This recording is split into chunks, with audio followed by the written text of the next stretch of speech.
Hi കൂട്ടുകാരെ, എല്ലാവർക്കും സുഖമെന്ന് വിശ്വസിക്കുന്നു. നമുക്കിന്ന് ഉരുളക്കിഴങ്ങ് വെച്ചൊരു ബോണ്ടായി ഉണ്ടാക്കാം. അതെങ്ങനെയാണെന്ന് ചോദിച്ചാൽ, ഇപ്പം ഞാൻ വലിയ 3 ഉരുളക്കിഴങ്ങെടുത്ത് ശകലം ഉപ്പിട്ട് കുക്കറിനകത്ത് ഞാൻ വേവിച്ചെടുത്തിട്ടുണ്ട്. അതിൻ്റെ തൊലിയൊക്കെ കളഞ്ഞ് നമുക്കൊന്ന് കുട്ടപ്പനാക്കി എടുക്കാം.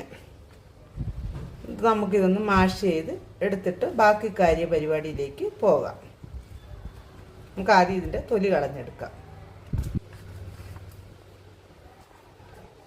ഇപ്പോൾ ക്വാണ്ടിറ്റി എല്ലാം അവരവർക്ക് എത്ര വേണോ അത്ര എടുക്കാമേ. ഞാനിപ്പോൾ ഇവിടെ 3 എണ്ണ എടുത്തിട്ടുള്ളൂ. നിങ്ങൾക്ക് എത്ര വേണം അത്ര എടുക്കാം.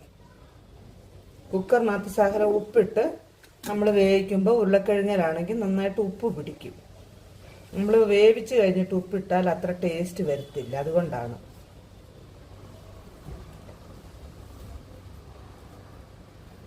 ഇപ്പോൾ ഇവിടെ കന്നഡയിലാണെങ്കിൽ ഇതിന് ആലുഗഡ്ഡ എന്ന് പറയും. ആലുഗഡ്ഡ ബോണ്ടാന്ന്. അപ്പം നമ്മൾ ഉണ്ടാക്കാൻ പോകുന്നത് ആലുഗഡ്ഡ ബോണ്ടയാണ്. കന്നഡ അങ്ങനെ, മലയാളം ഉരുളക്കിഴങ്ങ് ബോണ്ടാന്ന്. തമിഴിലും അതുപോലെ തന്നെ ഉരുളക്കിഴങ്ങെന്ന് പറയും തമിഴിൽ. അപ്പം നമുക്ക് നമ്മുടെ ലാംഗ്വേജിലോട്ട് മുൻപോട്ട് പോകാം.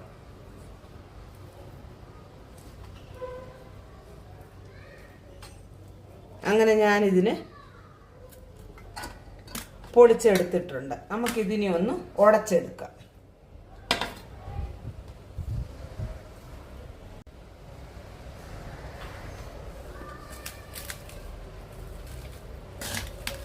ഇങ്ങനെ ഒന്ന് ഉടച്ചെടുക്കാം. ഇത്തിരി അങ്ങ് എന്ത് കൊളകൊളാന്നും ആകരുത്, വേഗാതെ ഇരിക്കരുതെന്നും പറഞ്ഞ് നന്നായിട്ട് ഇപ്പോൾ ഇത് ഉടഞ്ഞു കിട്ടിയിട്ടുണ്ട്. ഇത്രയും മതി. ഒത്തിരി അങ്ങ് ഉടഞ്ഞ് പൊടി പോലൊന്നും ആവേണ്ട ആവശ്യമില്ല.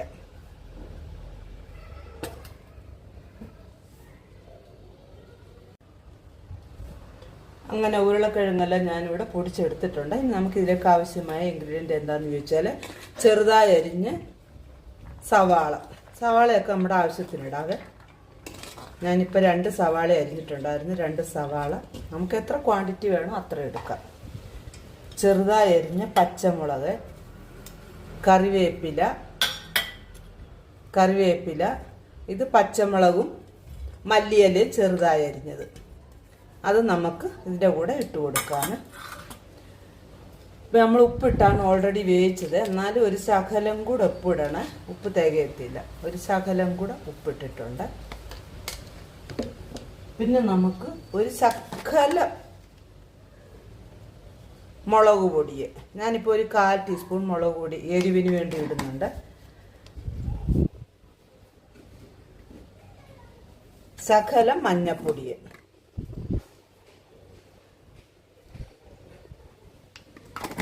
ഇത്രയും കൂടി ഇട്ട് നമുക്ക് ശകലം കായപ്പൊടി,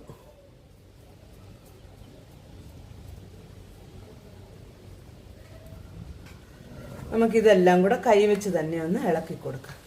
ഇത് 2 മെത്തേഡ് ചെയ്യാം. എങ്ങനെയാണെന്ന് ചോദിച്ചാൽ, നമുക്ക് ഈ ഉള്ളിയൊക്കെ ഒന്ന് വഴറ്റിയിട്ട് വേണമെങ്കിൽ നമുക്കിത് ചെയ്തെടുക്കാം. എണ്ണയ്ക്കകത്തൊന്ന് വഴറ്റിയിട്ട് അങ്ങനെ വേണേലും നമുക്കിതൊന്ന് ചെയ്തെടുക്കാം. പക്ഷേ ഇത് കൈകൊണ്ട് കുഴയ്ക്കുന്നതുകൊണ്ടൊന്നും തോന്നണ്ട, എല്ലാവരും കൈകൊണ്ട് തന്നെയാണ് ഇത് കുഴയ്ക്കേണ്ടത്. അപ്പോഴേ അതിൻ്റെ ആ ഒരു ടേസ്റ്റ് വരത്തുള്ളൂ, അതുകൊണ്ടാണ്. എല്ലായിടവും ഒന്ന് നന്നായിട്ടൊന്ന് വ്യാപിക്കും. അപ്പോഴ് ഉപ്പും ആ കാര്യങ്ങളല്ലാതെ. എന്നിട്ട് നമുക്കിതിനെ ചെറിയ ചെറിയ ഉരുണ്ടകളാക്കാം. നമുക്ക് എത്ര വലിപ്പം വേണോ അത്രയും വലിപ്പത്തിൽ നമുക്ക് ഉരുണ്ടകളാക്കിയിട്ട് നമ്മൾ കടലമാവിനകത്തോട്ട് ഡിപ്പ് ചെയ്തിട്ട് ഇടുകയാണ്. ഇത്രയേ ഉള്ളൂ, ഈസിയാണ്. നമ്മുടെ കിഴങ്ങൊന്ന് വെന്ത് കിട്ടിയാൽ മതി നമുക്ക്. പിന്നുള്ള പരിപാടികളെല്ലാം പെട്ടെന്നാണ്. അങ്ങനെ നമ്മുടെ കിഴങ്ങിവിടെ റെഡി ആയിട്ടുണ്ട്, ഫില്ലിങ് ഇവിടെ റെഡി ആയിട്ടുണ്ട്.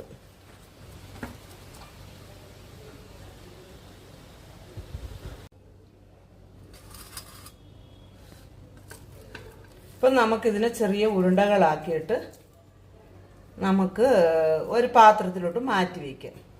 ഉരുണ്ടയെല്ലാം അവരവർക്ക് എത്ര വേണോ അത്ര ആ ഷേപ്പിലെടുക്കുക, എത്ര വലിപ്പം വേണോ ആ വലിപ്പത്തിലെടുക്കുക.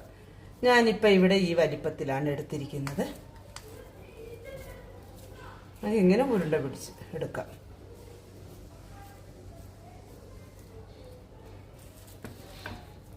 ഇവിടെ എല്ലാവർക്കും ഉരുളക്കിഴങ്ങ് ഇഷ്ടമാണ്. പക്ഷേങ്കിൽ ഈ ഹസ്ബൻഡിനിപ്പം സുഖമില്ലാത്ത കാരണം കൊടുക്കാൻ പാടില്ല. എന്നാലും നമ്മൾ ഉണ്ടാക്കുമ്പോൾ നോക്കിയിരിക്കാൻ പറ്റും. അതുകൊണ്ട് ഒരെണ്ണമൊക്കെ കൊടുക്കും, അത്രേ ഉള്ളൂ, കൂടുതലൊന്നും കൊടുക്കത്തില്ല.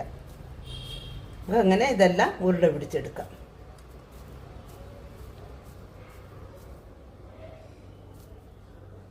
അങ്ങനെ നമ്മുടെ ഉരുളക്കിഴങ്ങെല്ലാം ഞാനിവിടെ ഉരുളകളാക്കി എടുത്തിട്ടുണ്ട്. അടുത്തതായിട്ട് നമുക്ക് ഇനി ഒരു ബാറ്റർ തയ്യാറാക്കാം. ഇതിന് വേണ്ടിയിട്ട് ഞാനിപ്പോൾ ഇവിടെ 1.5 കപ്പ് കടലമാവ് എടുത്തിട്ടുണ്ട്. ഇതിന് കടലമാവാണ് വേണ്ടിയത്, പ്രത്യേകം ഓർമ്മിക്കണം. കടലമാവ്, മൈദാമാവല്ല വേണ്ടിയത്. കട്ടകളൊക്കെ ഉണ്ടെങ്കിൽ അമ്മ ഒന്ന് ഉടച്ചിടണം. പിന്നെ ഇതിനോട്ട് ആവശ്യമായ ഉപ്പ് ചേർത്ത് കൊടുക്കാമേ. അപ്പോൾ ഇതിന് ഞാനൊരു 1/2 സ്പൂൺ ഉപ്പിടുന്നുണ്ട്. നമുക്ക് നോക്കിയിട്ട് വേണമെങ്കിൽ ഉപ്പിട്ട് കൊടുക്കാമേ. ശകലം മഞ്ഞപ്പൊടി ഇടുന്നുണ്ട്. കടലമാവിന് കളറുള്ളതാണ്, എന്നാലും ഒരു ശകലം മഞ്ഞ കളറും കൂടി ഇട്ട് കൊടുക്കുന്നുണ്ട്. ഒരു 1/2 സ്പൂണ്, ചെറിയ സ്പൂണ് 1/2 സ്പൂണ് സോഡാപ്പൊടിയും കൂടി ഇടുന്നുണ്ട്. സോഡാപ്പൊടി ഓപ്ഷണലാണ്, വേണമെങ്കിൽ ഇട്ടച്ചാൽ മതി. പിന്നെ ശകലം പെരിങ്കായപ്പൊടി നമ്മൾ ഉരുളക്കിഴങ്ങിനകത്ത് ഇട്ടിട്ടുണ്ട്. പെരിങ്കായം ഇതിനകത്ത് ഒരു ശകലം ഇടുന്നുണ്ട്. നന്നായിട്ട് ഇതൊന്ന് യോജിപ്പിച്ചിട്ട് പിന്നെ നമുക്ക് വെള്ളം ഒഴിച്ച് യോജിപ്പിക്കാം. കുറേശ്ശെ വെള്ളം ഒഴിച്ച് നമുക്കിതൊന്ന് മിക്സ് ചെയ്തെടുക്കാം. ഒത്തിരി അങ്ങ് ലൂസാകാൻ പാടില്ല.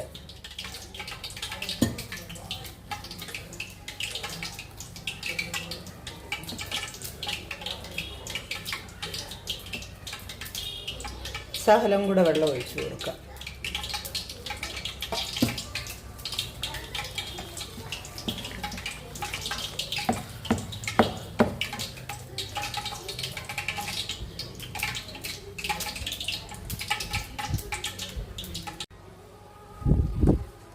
ഈ ഒരു കൺസിസ്റ്റൻസിയിലാണ് നമ്മളുടെ ബാറ്റർ വേണ്ടിയത്. ഒത്തിരി അങ്ങ് ലൂസാകാനും പാടില്ല, ഒത്തിരി അങ്ങ് ടൈറ്റ് ആകാനും പാടില്ല. ഈ രീതിയിൽ. ഇനി നമുക്കിതെങ്ങനെയാണ് പൊരിച്ചെടുക്കുന്നത് നോക്കാം. കൂട്ടുകാരെ, ഞാനിവിടെ ഒരു ചീനിച്ചട്ടി വെച്ച് എണ്ണ ഒഴിച്ചു കൊടുത്തിട്ടുണ്ടായിരുന്നു. എണ്ണ നന്നായിട്ട് ചൂടായിട്ടുണ്ട്. ഇപ്പം നമുക്ക് ചൂടായ എണ്ണയിലേക്ക് നമുക്ക് നമ്മുടെ ഉരുളക്കിഴങ്ങ് ഓരോന്നും നമുക്ക് ഈ മൈദ മാവിലോട്ട് ഡിപ്പ് ചെയ്തിട്ട് ഇട്ട് കൊടുക്കാം. നമുക്ക് കൈ വെച്ച് വേണേലും ഇടാം, ഇല്ല എങ്ങനെ വേണേലും ഇടാം. ഇങ്ങനെ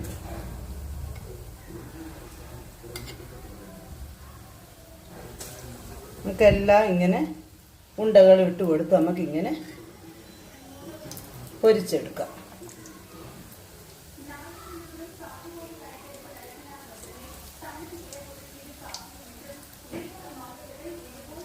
വലിപ്പമല്ല, അവരവരുടെ ഇഷ്ടത്തിന് എടുക്കാമേ.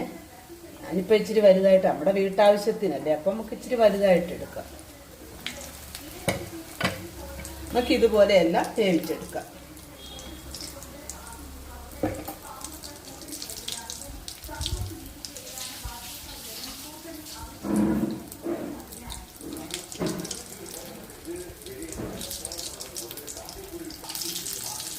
നമുക്ക് ഒരു സൈഡ് ഇത് മൂത്തിട്ടുണ്ട്. നമുക്കിങ്ങനെ തിരിച്ചിട്ട് കൊടുക്കാം. ഓരോ സൈഡും തിരിച്ചും മറിച്ചും ഇട്ട് മൂപ്പിച്ചെടുക്കാം. നമുക്ക് നമ്മുടെ ബോണ്ട നോക്കാം, അങ്ങനെ ബോൾ പോലെ വരുന്നുണ്ട്, കണ്ടോ? നമുക്കെല്ലാം ഇങ്ങനെ മൂപ്പിച്ചെടുക്കാം. ഒരു സൈഡ് മൂത്ത് കഴിഞ്ഞിട്ട് മറിച്ചിട്ട് കൊടുക്കാവുള്ളൂ, ഇല്ലെങ്കിൽ ഇത് ഉടഞ്ഞു പോകും.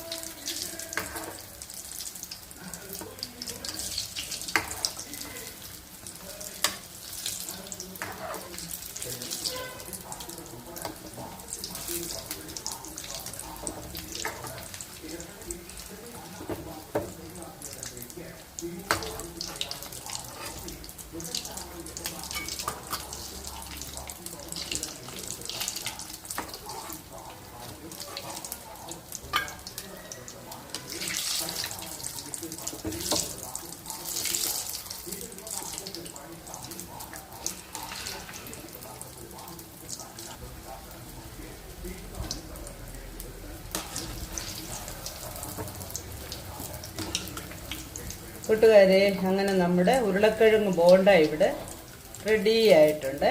നമുക്കിത് എണ്ണയിൽ നിന്നും കോരി മാറ്റാം.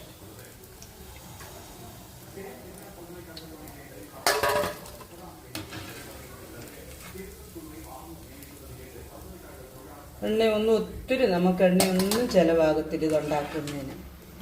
ബാക്കിയുള്ളത് നമുക്ക് ഇതുപോലെ തന്നെ പൊരിച്ചെടുക്കാം. ചൂടായ എണ്ണയിലോട്ട് തന്നെ നമുക്ക് അതുപോലെ തന്നെ ഇട്ട് കൊടുത്ത് നമുക്ക് എടുക്കാം.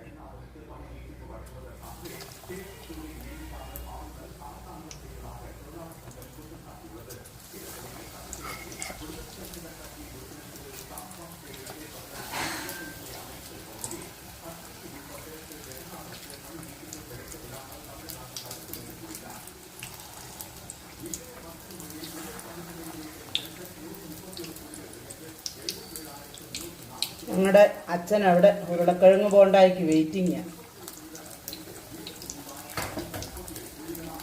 നമുക്ക് എല്ലാവും ഇതുപോലെ തന്നെ പൊരിച്ചെടുക്കാം.